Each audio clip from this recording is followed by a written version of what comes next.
Saksakallan gunarnavasya Vande Guru Sri Charanaravindan.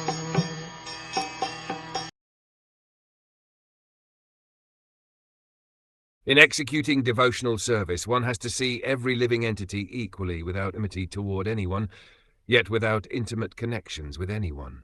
One has to observe celibacy, be grave, and execute his eternal activities, offering the results to the Supreme Personality of Godhead. A devotee of the Supreme Personality of Godhead who seriously engages in devotional service is equal to all living entities.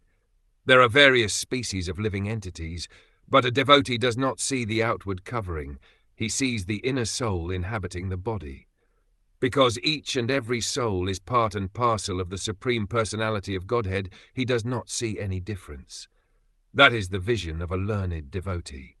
As explained in the Bhagavad Gita, a devotee or a learned sage does not see any difference between a learned brahmana, a dog, an elephant, or a cow, because he knows that the body is the outer covering only, and that the soul is actually part and parcel of the Supreme Lord.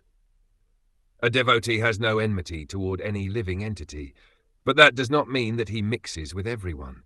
That is prohibited. Aprasangata means not to be in intimate touch with everyone.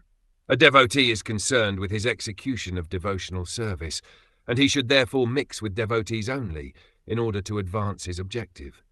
He has no business mixing with others, for although he does not see anyone as his enemy, his dealings are only with persons who engage in devotional service. A devotee should observe the vow of celibacy.